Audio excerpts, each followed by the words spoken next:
What up, friends? My hair is slowly overtaking me, but I will survive long enough to review Cherry Bullet's debut mini-album, Cherry Rush. They haven't been around too long, starting back in 2019, but they have been definitely making a name for themselves and have been one of the groups that I've personally been keeping an eye on as well.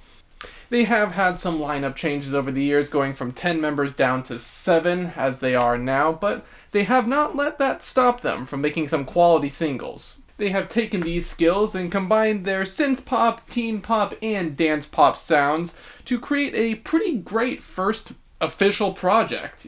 Love So Sweet is a really good opener. It captures their signature sound pretty well with the sort of simplistic beat and bubbly synthesizers. Their vocals are very lively, and the pre-chorus has a pretty nice build-up to it. The chorus itself is really fun with these sort of synthetic horns chiming in, and I like how the last part of it subverts expectations of the build-up by being more subdued near the end. I think it was a pretty neat touch. There's a super catchy rhythm in the whistling segments, and the bridge combines all of the elements of the track really well, along with a high note from Bora that I think really transitions into the outro of the song pretty nicely too. The lyrics are a sort of cute comparison to the bittersweet feelings of love with Candy.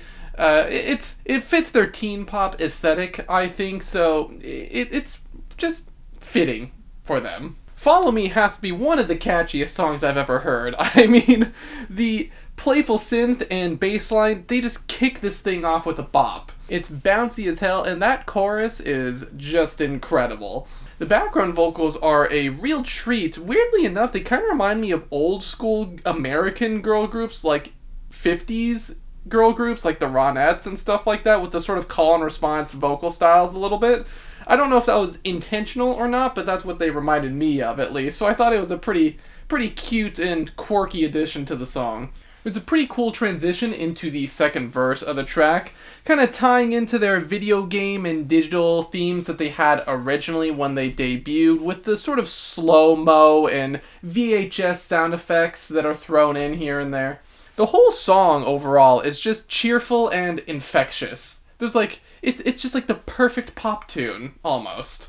The lyrics are also about young love, similar to the last track, although this one takes it in a more positive direction, I would say, kind of a being on cloud nine sort of feeling. It really fits the almost over-the-top production in some places and just how bubbly the song feels overall. Keep Your Head Up, I guess it would be my least favorite track on the mini-album, although it's still pretty good, honestly. I love the car sound effects mixed with the heavy-handed bass line and the screeching samples. The 808s in the verses don't really make the biggest impact, I feel. They fall a little flat here and there, although I do like the more electro touches that they flare the chorus with. The screeching breaks pair really well with this electro sound. Weirdly enough, it kind of makes the song a bit experimental.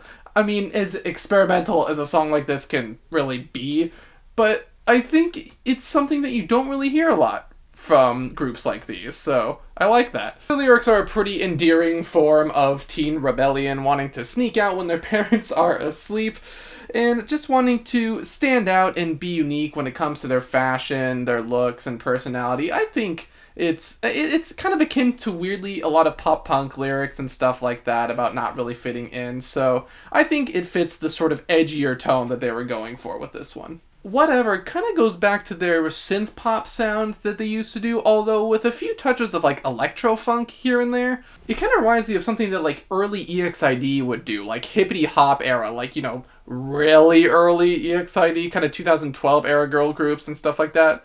This one has a super suave bass line, and the sort of pseudo strings and horns during the chorus, they have a sort of flashy charm to them, I feel.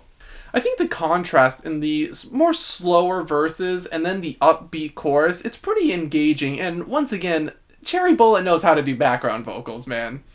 I have to say, it would be cool to see them go in this direction more often, kind of experiment with the more funky side of pop and electro. The lyrics on this one are a bit more humorous, and I do like that sort of angle, how they are being honest and upfront with their feelings while also acknowledging the fact that they're kind of pretending to be confident to impress the person that they like. I think that's pretty cute and funny. Lastly, we get to Ting-a-Ring-a-Ring, just what a ballad to end the album.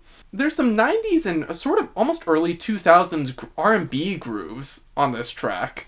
The acoustic guitar that is prevalent throughout this one, I will say, is a very nice change of pace instrumentally compared to the rest of the mini-album, bringing a more natural touch to it. The subtle piano also provides a pretty good backbone to the song, and you really get a hit of it during the chorus. There's some nice presence in the drums on this song, and the snaps actually add to the sort of homely feeling that this track possesses. There's also some subtle electric guitar that appears here and there that adds a bit of texture to the track, and Bora and Jiwon's parts are perfectly paired together, I will say, especially during the chorus. There's also some pretty elegant imagery in the lyrics to this track, with it being a sort of winter day and you're eagerly awaiting a call from someone that you care about.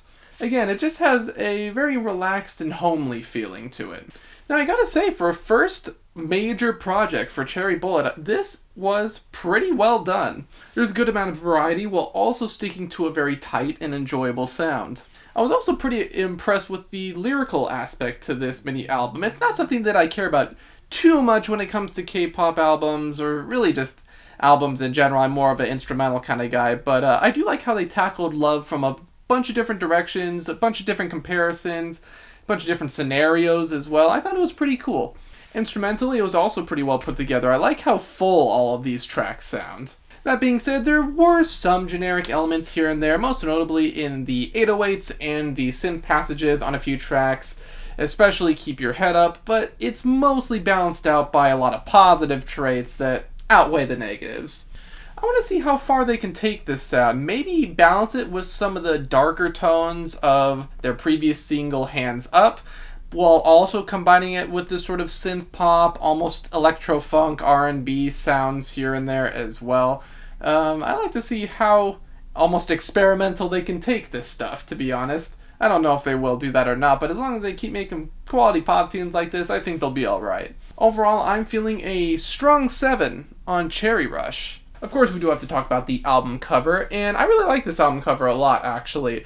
The color coordination is really well done. It is all just very warm pinks and reds.